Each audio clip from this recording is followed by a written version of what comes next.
It felt worse at night than it did in the day, but as soon as a cop car would get behind me, I would be like, I'm not speeding, and I would be looking to see if it was him. After a 10 News investigation into the conduct of 10 police officers in Knoxville, this was back in September, a second woman has come forward to say she was stalked by one of the officers in our report. She describes how hard it was for her to report the officer to KPD and how scared she was to say something. 10 News reporter Cole Sullivan continues her story in this 10 News investigation. Cole? Charmaine Nichols says 42-year-old officer Larry Presnell stalked her in 2010.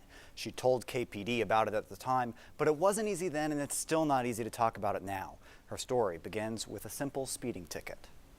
I deserved a speeding ticket. I was going 8 or 9. I may have been going 10 miles over the speed limit. So he was doing his job then, but he wasn't doing his job when he came back. Charmaine Nichols says the day after he pulled her over on I-40 West, KPD officer Larry Presnell was at her front door. She says Officer Presnell told her not to worry about the ticket anymore. He'd put it down as a warning. The next day, he came back. She had a drink in her hand and offered him one. Presnell said no and left, but she says he came back again and came toward her. He said, would it be okay if I asked you to give me a hug?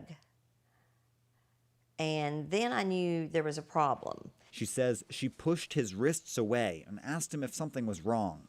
I made a little bit of room for maybe he misunderstood who I was or my kindness. Maybe he misinterpreted it. But I thought I straightened it out when I immediately said, is something wrong? Even after he left that day, she says it did not stop. Presnell called her over and over again and came by her door at least 5 times. Nichols says his repeat visits scared her. He was bigger than her, in uniform, and she was afraid he might do something to her. I got on my phone every night when I was coming home. I called a guy friend or a girlfriend. I called somebody to be on the phone with me when I walked in the house. Nichols' story sounds a lot like the one Sheila Baker told us last month. In one day, he drove by 15 times. 15 drive-bys, then it got worse. Baker says she reported Presnell for sexual misconduct in 2016. He said, I was hoping that you'd be in a nice little sexy lingerie. Really? When Nichols heard our story with Baker, she reached out to tell us her own interaction with Presnell. In 2010, the breaking point for her was when he showed up on her sun porch as she got ready for a shower. And I went into the bathroom and I pulled a chest across the door. He called and left her this voicemail. I want you to know your back door's cracked open. I don't know if you knew that or not. If you was in the shower, in the bed, or if you went somewhere. In a recording of her internal affairs interview obtained by 10 News, Nichols says she does not want a formal inquiry or any punishment for Presnell. She just wants him to stop. I said, I consider you to be on notice about his behavior. Today's date is November 23rd, 2010. This is Officer Presnell's interview with Internal Affairs. She had alleged that there was a time that you came into her house and asked her for a hug. Do you recall that? Yes, I did, yeah. Some issues going on, always just talking in general. But no, it was nothing aggressive or nothing.